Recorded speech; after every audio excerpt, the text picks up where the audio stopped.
क्या रिएक्शन हुआ वहां पर? अच्छा, उन्होंने कहा कि जी हमारी जो यानी पाकिस्तान की जो फौज है वो जिम्मेदार है सारे हालात की और इसके खिलाफ लोग खड़े हो जाए, लेकिन ये पता नहीं चला कि मैसेज दिया किसने और कहां से दिया है हाँ, और उसका क्या कोई असर है या नहीं है। हाँ, लेकिन ये बिल्कुल कल समा टीवी, जियो टीवी और शायद ARY का भी कहा जा रहा है कि शायद हाँ। उसके भी कुछ देर के लिए ट्रांसमिशन ठीक जो है ठीक सस्पेंडेड ठीक थी। ठीक ठीक ठीक। अब जहांगीर भाई आता हूं, लेकिन उससे पहले शरजाई साहब आपसे सवाल, क्या क्या करेंगे आप लोग?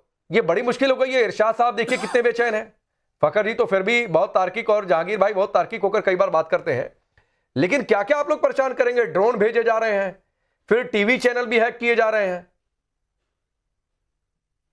राकेश जी, सलाम नमस्कार सब मेहमानों के लिए। नमस्कार। मैं सोचता जो लड़ाई शुरू किया, जो खेल शुरू किया है, इसका जिम्मेदार आसिम मुनीर और शहबाज शरीफ है। ये हमारा पाकिस्तानी दो भाई जो इधर बेटा है, आसिम फखरी अफजल साहब के लिए स्पेशल सलाम, बहुत मेरा अच्छा दोस्त भी है। और जो अभी जब अगर मैं बता दूं कि नहीं पाकिस्तान से कोई अटैक अफगानिस्तान में या काबुल में नहीं हुआ, अगर ये लोग बोलते हैं कि नहीं रावलपिंडी वो या पाकिस्तान के अंदर कुछ अटैक नहीं हुआ, मैं भी झूठ बोलता हूँ, ये लोग भी झूठ बोलता है। जो खास ये हमारा नाम में भूल गया जो ज्यादा बात करते हैं, इरशाद जी है और जहांगीर है। इरशाद फकर, हाँ, इरशाद इरशाद। इरशाद अच्छा, जब हर कोई लड़ाई इरशाद जी करते से हैं ही बात किसी के करना बात चाहता है नहीं पहले। मानता है। हाँ, देखो भाई, इरशाद अहमद को मैं बताता हूँ, जो खतरनाक खेल शुरू किया है आसिम मुनीर और शहबाज शरीफ, हाँ। वो ट्रम्प के पास जाना, सलूट मारना, पैसे लाना, ये सब पीछे वही सलूट है, वही आना जाना है। इसके साथ पाकिस्तान को भी तबाह करता है, याद रखो। मैं तो इंतजार करो 1 महीने, ज्यादा से ज्यादा 1 महीने इंतजार करो कि हमारा अफगानिस्तान में एक कहावत के पलाव के नीचे क्या निकलता है। हाँ। अभी देखो कि पलाव के नीचे गोश्त निकलता है या शलगम निकलता है, इसी बात है। 1 महीने रुको, ज्यादा लड़ाई भी मत करो, टीवी में ज्यादा झूठ भी मत बोलो, ज्यादा पैसे के। मैं जानता हूँ कि आप तो जो आते हैं भाई साहब के कहने पर कुछ पैसा मिलता है, उसके हिसाब से आते हैं। ज्यादा लड़ाई भी मत करो, 1 महीने रुको, ठीक। 1 महीने उछला रखो। ये काम जो आसिम मुनीर और शहबाज शरीफ शुरू किया है, हाँ। आता है हर दिन अटैक होता है तालिबान की तरफ से भी। अभी सोचो कि तालिबान अगर वो फिदाई है तालिबान के पास, अगर ये तालिबान के फिदाई पहुंच गया पाकिस्तान, दिन में कितना लोग, अल्लाह ना करे, मैं राजी नहीं हूँ, इसमें राजी नहीं हूँ, दिन में अल्लाह ना करे कितना पाकिस्तानी मर जा सकता है। ठीक, मर सकता है। इरशाद जी मुझे पता है आप बहुत बेचैन हैं जवाब देने के लिए, लेकिन जहांगीर भाई ने अभी तक नहीं बोला है। एडवोकेट जहांगीर 1 महीने का अल्टीमेटम देखिए है, ये दे रहे हैं शरजाई साहब। देखिए मैंने thank you so much Rakesh, आपने मुझे टाइम दिया। देखें, इसमें दो चीजें हैं। एक तो मैं क्लियर कर दूं कि सिवाय इस चीज के इन जो है गिरी हुई हरकतों के अलावा और कुछ नहीं कर सकते तालिबान। वो क्यों? क्योंकि उनको समर्थन मिल चुका है श्री मोदी साहब का और बुचर ऑफ गजा के जो है ना नेतन्याहू का। तो क्योंकि उनको फंड्स मिल रहे हैं, डॉलर्स मिल रहे हैं, वो ये बकेंगे, ये बात करेंगे और ये काम गिरी हुई हरकत करेंगे। अच्छा, दूसरा मैं आपको, क्योंकि एम्बेसी के हवाले से आप पूछ रहे थे, तो मैं थोड़ा सा आपको ट्विस्ट करके बताऊं। देखें, इस पर यूएनओ आर्टिकल और इंटरनेशनल लॉ जो है, एम्बेसी में, किसी भी एम्बेसी में, किसी भी दुनिया के किसी भी मुल्क को जहां पे एम्बेसी होती है, किसी को एक्सेस नहीं होता।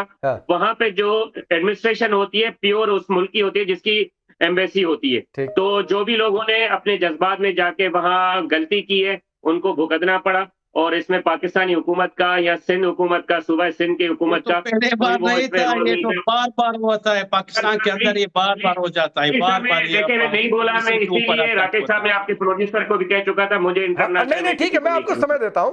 डिबेट में जहांगीर भाई गुस्सा नहीं होते। कई बार ऐसा होता है कि किसी को लगता है तो 1-2 लाइन कुछ बोल देता है। मैं 1-2 लाइन से ज्यादा बोलने की इजाजत किसी को देता भी नहीं हूं। जिसकी बारी है वही ज्यादा बोलेगा। शरजाई साहब ने 1-2 लाइन बोल दी, और ये क्यों उन्होंने बात बोल दी?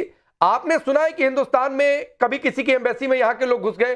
पुलिस का काम, यहां की फोर्सेस का काम होता है सिक्योरिटी देना, अंदर एडमिनिस्ट्रेशन चलता है सर।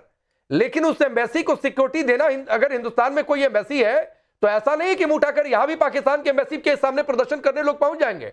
लेकिन ऐसा थोड़ी नहीं कि पुलिस परमिट कर देगी कि घुस जाओ अंदर, जाकर तोड़फोड़ कर दो। ये नौबत नहीं आने दी जाती है। ये नौबत आपके यहां आई, इसलिए मरीन कमांडोज को गोली चलानी पड़ी।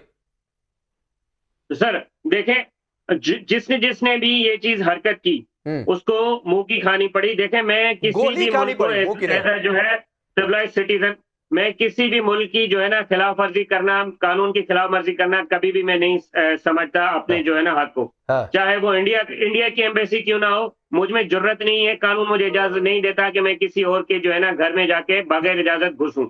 ना मुझे अखलाक इजाजत देता है, ना कानून इजाजत देता है। अच्छा, जहां तक यहाँ पे लॉ एनफोर्समेंट एजेंसी का आपने सवाल किया, बिल्कुल, अगर जहां पे भी पुलिस की कोताही हुई है या दूसरी लॉ एनफोर्समेंट एजेंसी की, वो हमारी टीम जो है, क्योंकि जुडिशल कमेटी हो गई है इसमें, और वो सारी चीजों को डिग आउट कर रही है कि कहां कहां और किस किस की जो है कोताही थी, कौन कौन से पुलिस स्टेशन की, क्योंकि क्यों इसको वो नहीं, क्योंकि मैं उस शहर में रहता हूं और आज भी मुझे अपनी कोर्ट की प्रोसीडिंग में जाने में इशू हुआ क्योंकि रोड वगैरह ब्लॉक हुए। तो मैं इस चीज को मानता हूं कि कहां पे किसी जगह पे कोताही हुई है पुलिस एडमिनिस्ट्रेशन से, जिसके लिए एक जुडिशल कमेटी और पुलिस ने अलग कमेटी बना ली है। भाई, जो एक बात कहूं, पुलिस से ही कोताही नहीं हो रही है, आपके पूरे मुल्क के हुक्मरानों से कोताही हो रही है और उसका नतीजा आपका मुल्क भुगत रहा है।